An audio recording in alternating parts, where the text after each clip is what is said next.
Madame, Monsieur, bienvenue sur i24 News pour une autre émission spéciale Coupe du Monde 2014. Une Coupe du Monde qui se déroule au Brésil à partir de ce soir et jusqu'au 13 juillet prochain. Et qui dit émission spéciale dit évidemment invités spéciaux. J'ai le plaisir de recevoir aujourd'hui Emmanuel Petit. Emmanuel, bonjour. Bonjour. Alors vous êtes champion du monde et vous avez évolué dans de nombreux clubs européens. Merci d'être avec moi tout au long de cette compétition qui sera longue. À côté de vous, Sidney Govou. Sidney, bonjour. Bonjour. Alors vous êtes un ancien international tricolore et puis vous avez notamment gagné 7 titres avec l'Olympique Lyonnais. Bonjour, bienvenue.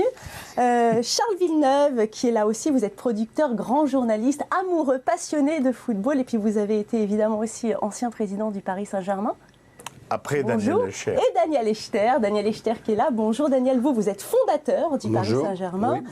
Vous êtes amoureux de football et puis on vous connaît évidemment comme grand couturier. On vous doit le fameux maillot historique du Paris Saint-Germain. Malheureusement, le maillot historique, il évolue. Merci à vous tous d'être là avec moi.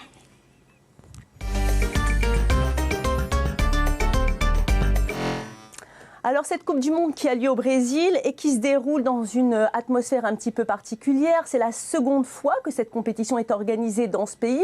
La première fois c'était exactement en 1950, il y a 64 ans. Et cette compétition a laissé un goût amer aux Brésiliens puisque un très mauvais souvenir, je suis sûre que vous vous en rappelez, lors du match final face à l'Uruguay, eh bien la Seleção a perdu 2-1. Depuis ils se sont rattrapés les Brésiliens puisqu'ils sont 5 fois champions du monde, mais c'est quand même un très mauvais souvenir, donc la Seleção qui porte le poids de ce mauvais souvenir sur ses épaules. Daniel Echter, est-ce que vous vous souvenez de ce match? Non, je ne m'en souviens pas. Charles Villeneuve? Non. Non plus? Absolument parce qu'il paraît qu'il y a eu des suicides. Hein. Oui, enfin, je le connais pour avoir lu évidemment un tas de reportages là-dessus, mais je n'ai jamais vu... Bien après, moi, je suis arrivé à l'âge de raison bien après. Emmanuel Petit, on vous en a parlé de ce match? Oui, mais je n'étais pas né malheureusement. Donc, mais oui, comme tout le monde. Hein, Parce que c'est un véritable traumatisme hein, dans l'histoire du football, Sidney Govou. Si eux s'en souviennent pas, à mon avis, moi, c'est pas possible. comme quoi, vous voyez, tout passe. Alors, Emmanuel, vous avez mis le 3e but hein, lorsque vous étiez en équipe de France face au Brésil. Est-ce que vous pensez que cette sélection brésilienne a évolué depuis votre époque?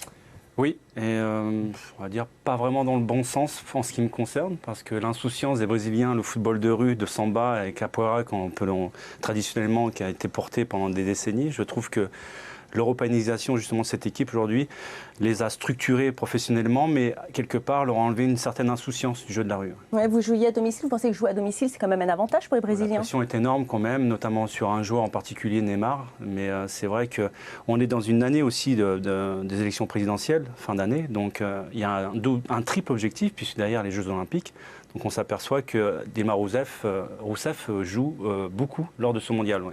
Sidney Govou, est-ce que vous pensez que le Brésil va pouvoir être sacré roi, j'ai envie de dire, dans son royaume? J'ai envie de dire oui, et j'espère pour eux, j'espère pour tout le peuple, j'espère pour tout ce qui se passe aujourd'hui dans leur pays. Ça pourrait donner un peu du baume au cœur à tout le monde et permettre d'oublier l'espace d'un mois tous les problèmes qu'il y a dans ce pays-là. Donc oui, ils peuvent, mais la pression, c'est même plus que de la pression. Surtout ça qu'il va falloir gérer correctement pour eux. Alors on vient de le dire, la Seleção qui a un poids énorme sur ses épaules, mais cette Coupe du Monde est organisée dans un contexte très particulier. Depuis de nombreux mois, les Brésiliens descendent dans la rue, il y a de nombreuses manifestations en cause, l'augmentation du prix des transports, de l'alimentation, de l'éducation, et les Brésiliens se dressent contre cet argent dépensé pour l'organisation de cette compétition, alors que finalement les caisses de l'État sont vides. Pensez-vous, Charles Villeneuve, que ce mondial va se passer dans de bonnes conditions? Ça dépendra de deux choses. Premièrement, ça dépendra du sort de l'équipe nationale brésilienne. D'abord, quand il y a une Coupe du Monde, on dit toujours que le favori, c'est de toute façon le Brésil. Quand en plus l'organisation se déroule au Brésil, obligatoirement, la sélection doit gagner cette Coupe du Monde. Et si elle est éliminée, parce que c'est une hypothèse qu'on ne peut pas évidemment négliger prématurément, je pense que ça accentuera les difficultés, notamment du pouvoir politique, qui a de grosses difficultés, puisque, si vous voulez, 11 milliards, hein, ça coûte 11 milliards, ne serait-ce que pour les stades, ça devait refaire un peu les stades ou en construire 1 milliard, on en est à 3 milliards. Prenons l'exemple du stade de Recife. Recife, le stade a été construit et il y a une ligne spéciale de métro qui conduit au stade, uniquement au stade. Donc la population s'est soulevée, vous savez que ça a été assez chaud. justement agressif, parce que la plupart des gens disent, mais attendez, Lula nous a sorti des favelas, on y retourne de plus en plus parce qu'il n'y a plus de croissance, il y a des problèmes difficiles, il y a des problèmes sociaux, ça la FIFA n'en a pas tenu compte, et c'est vrai que dans l'attribution de la FIFA, il faut tenir compte des raisons sociales, du contexte social, et ne pas imposer au peuple qui organise un cahier des charges exorbitant. Regardez ce qui se passe en Afrique du Sud. Ouais. Moi je connais bien l'Afrique du Sud, j'y vais de temps en temps, la plupart des stades sont de toute façon vides complètement. Ouais. Daniel Echter, qu'est-ce que vous en pensez? Ça va aller au bout? Je crois que tout a été dit, hein. Mais aller au bout, oui. Ça ira, c'est assurant jusqu'au bout. Moi, je connais bien les Brésiliens, j'ai fait pas mal de voyages au Brésil. Ils sont pas d'accord. Ils sont pas d'accord sur un point, c'est qu'il manque de budget pour l'éducation, pour la médecine, et il y a une gabegie qu'il y a eu parce que d'après ce que j'ai cru comprendre et ce que m'a dit Paolo au téléphone, Paolo César, Paolo César, oui, c'est que le problème, c'est que la FIFA n'a pas tenu ses engagements. Parce que ça devait être financé par des capitaux privés, et qu'à l'arrivée, c'est l'État qui a été obligé de... C'est l'argent public. Vous êtes d'accord, Emmanuel Petit? Je suis complètement d'accord, mais je rajouterai aussi un point, c'est que, en marge de tout ce qu'on vient de dire, c'est que le Brésil, à l'heure actuelle, est en train de perdre son leadership en Amérique du Sud, au détriment du Mexique. Donc, sur différents points aujourd'hui, les Brésiliens ne comprennent pas du tout cette masse colossale d'argent. Parce que d'un point de vue structurel, le Brésil n'a jamais investi structurellement dans son pays ou de façon sporadique, ce qui fait qu'aujourd'hui, on a tous les problèmes de transport liés à la médecine, à l'éducation et autres. Donc, quand vous avez un budget de 11 milliards d'euros pour construire des stades, qui a été, on est sorti quand même de 30 à 40% des marges, hein, donc c'est quand même impressionnant. À titre de comparaison, en Afrique du Sud, c'était 3-4 milliards d'euros. Donc on est quand même très très loin. Donc les gens ne comprennent pas. Alors on aura l'occasion d'y revenir sur tous ces problèmes sociaux au Brésil. Alors on va revenir aux sportifs. Le coup d'envoi, c'est ce soir. Et puis on va analyser tout de suite les forces vives de cette équipe brésilienne. Regardez.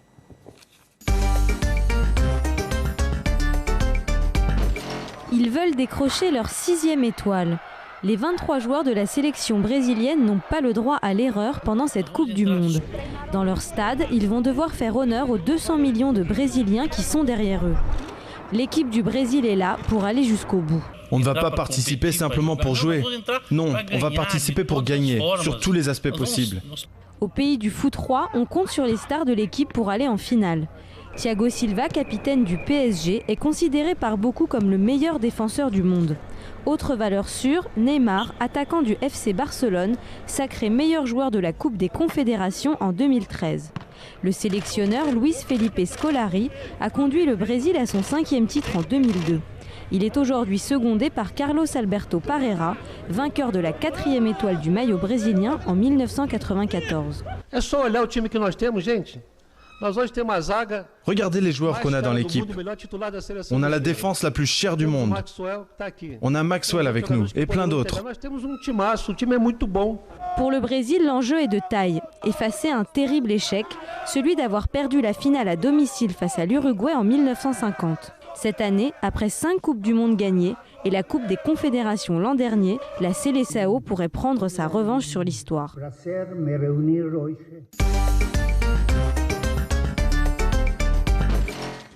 Alors on l'a compris, il y a des joueurs qui sont très dangereux, qu'il va falloir surveiller au Brésil. Sidney Govou, pensez-vous que cette équipe est suffisamment équilibrée pour gagner ce mondial? Oui, même si moi je mets un petit bémol sur la défense, même tout le monde pense que c'est l'une des meilleures défenses du monde. Je pense que si j'ai un tout petit peu peur que la pression joue plus sur les défenseurs. Silva, le meilleur défenseur du monde. Il n'y a pas que Silva dans une défense, il y en a d'autres à côté. Et c'est peut-être le petite chose que je crains. David Luiz, Maxwell. Je sais que ces défenseurs-là sont de très bons défenseurs, mais à ce moment-là, comment ils vont gérer toute cette pression, c'est là où j'ai un petit doute. Alors en face du Brésil, il y a la Croatie, une équipe piège qui est capable de réserver beaucoup de surprises. Vous, Emmanuel Petit, vous connaissez cette équipe de la Croatie. Elle vous avait donné du fil à retordre en 98, on se rappelle du doublé de Lilian Thuram. Est-ce que vous pensez qu'elle va pouvoir rééditer le même scénario?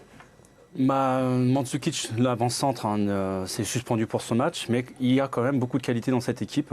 Razikic, Modric, Jelavic, enfin il y a beaucoup de joueurs qui sont très talentueux. Ça reste quand même compliqué parce que historiquement, aucun pays organisateur ne perd son premier match. Donc en l'occurrence, c'est ce soir, donc ça va être compliqué quand même pour les Croates. Je ne suis pas persuadé qu'ils soient ravis de commencer contre le Brésil. Ouais. Bon, alors Daniel Echter, il y a du talent quand même dans la Croatie. Il n'y a pas que le facteur chance et le fait qu'effectivement, historiquement... Il faut de la chance pour gagner. Mais en fait, historiquement, vous venez de le dire, le pays organisateur va gagner, a priori. Oui, Sidney l'a souligné, la pression est tellement énorme. Moi, je me rappelle en 98, quand on a joué la Coupe du Monde ici en France, la pression était énorme, mais pas aussi énorme que ce que peuvent ressentir les Brésiliens à l'heure actuelle. Oui.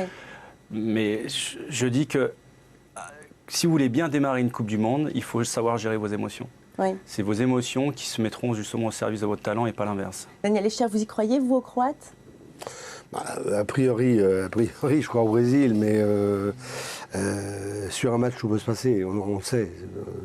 C'est tout, il n'y a pas beaucoup plus à dire. Charles vient de parler de facteurs psychologiques. Emmanuel Petit, vous pensez que c'est aussi important que le sportif ? Ah oui, de toute façon, c'est très important. Sidney Govou l'a souligné. Quand vous êtes chez vous, que vous avez la réputation que vous avez été 5 fois champion du monde, que c'est votre pays qui organise la Coupe du Monde, que vous ouvrez la Coupe du Monde, il est bien évident que la pression pour ces joueurs doit être formidable. Demandez à un Emmanuel Petit ou qui a joué la Coupe du Monde, la finale de la Coupe du Monde, qui a joué la finale du championnat d'Europe des Nations, et Sidney qui a joué une demi-finale de Champions League. Il y a quand même une émotion, c'est comme un examen quand vous savez que vous allez jouer votre passage en 6e ou votre bac, si vous voulez, sur une épreuve. Il y a une pression qui s'exerce, quelle que soit votre force. Mais elle est quand même formidable, cette équipe brésilienne. Daniel ? Elle n'est pas la seule. Il y a d'autres équipes et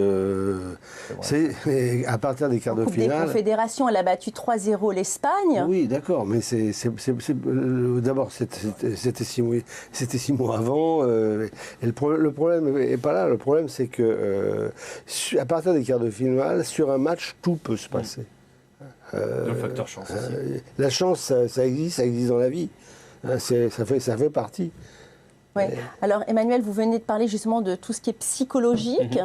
Comment on gère ça ? Comment on gère cette émotion ? Comment vous pensez qu'ils vont gérer ça, les Brésiliens, ce soir ?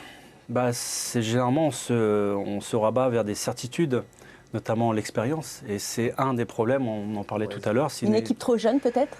Il y en a peu qui ont une expérience vraiment des grandes compétitions majeures comme ceci. Donc ça risque d'être compliqué à gérer. Je vois aussi Neymar, son jeune âge, lui imposer ce rôle justement de sauveur, un petit peu comme le Christ rédempteur, oui. Ça me laisse perplexe. Ouais. Oui. Enfin, il a été très bon quand même avec le Barça cette année. C'est mitigé quand même. Hein. Il a eu du mal à se fondre dans le collectif parce qu'il arrivait justement avec cette insouciance brésilienne du jeu qu'on a traditionnellement, on voit au Brésil. Il est arrivé en Europe et au Barça avec un jeu qui est vraiment formaté et ça a été compliqué pour lui. Hein. Bon, en tous les cas, ces deux équipes ne se connaissent pas beaucoup. Elles se sont rencontrées qu'à 2 reprises. La dernière fois, c'était il y a 8 ans, en phase de poule de Coupe du Monde. Justement, c'était en 2006 et cela s'était soldé par une courte victoire de la Seleção, 1-0. Deuxième confrontation, c'était 1 an auparavant, match amical. Et là, les deux sélections s'étaient neutralisées, 1 but partout. Alors, dans ce groupe-là, il y a un autre match. Et elle se joue demain avec deux équipes qui sont habituées au mondial. D'un côté, nous avons le Mexique, donc on en parlait tout à l'heure, 14e participation à la Coupe du Monde. Et de l'autre côté, il y a le Cameroun, c'est la 6e participation du Cameroun en Coupe du Monde. Avec le Cameroun qui a eu un départ un petit peu décalé, qui n'a pas voulu monter dans l'avion par cause de cette histoire de prime. Alors, c'est pas la première fois, Charles Villeneuve, que le Cameroun nous joue des tours et ne veut pas prendre l'avion, ou bien fait un petit peu une petite grève pour être sûr d'être payé. C'est endémique à la plupart des pays africains, de toute façon. C'est ça la réalité. La réalité, c'est qu'on sait très bien qu'il y a un problème de redistribution sociale, quelle que soit la richesse des pays, et il est vraisemblable que je dirais que la soustraction qui est faite en général passe même par rapport à des primes d'une équipe comme les Lions Indomptables, hein, c'est leur marque de fabrique, et qui constitue une équipe avec des joueurs formidables, super doués, qui jouent dans les grands championnats. Emmanuel Petit les a connus dans la première ligue anglaise, Sidney aussi. De toute façon, on a cohabité avec une tapée de joueurs de qualité. Eh bien, ils ont eu raison. Moi, je trouve qu'ils ont eu raison d'imposer, en tout cas, le minimum au moins. C'est pas des sommes astronomiques, c'était 75 000 €. Je crois qu'ils ont voulu une toute petite augmentation. Il faut comprendre que la qualification d'un pays africain pour la Coupe du Monde, c'est énorme sur le plan de l'impact de la population et sur le plan du continent. C'est énorme. Moi, je connais bien l'Afrique, hein, je connais assez bien le Cameroun aussi, et je comprends parfaitement leur attitude. Écoutez, alors on espère en tout cas qu'ils auront toutes les chances d'aller le plus loin possible, parce que ce serait formidable de voir une équipe africaine et bien finalement gagner cette Coupe du Monde. Sydney, ce serait une grande première. J'aimerais bien. Bon, mais écoutez, voilà, malheureusement, le temps passe vraiment très vite en votre compagnie. C'était un plaisir de vous avoir tous ici en plateau. Merci à vous, messieurs, de m'avoir accompagné tout au long de cette émission. On se retrouve demain pour encore plus d'aventures, plus de décryptage de cette Coupe du Monde. Vous avez choisi notre chaîne et vous avez bien fait. Restez avec nous car l'info continue sur i24 News.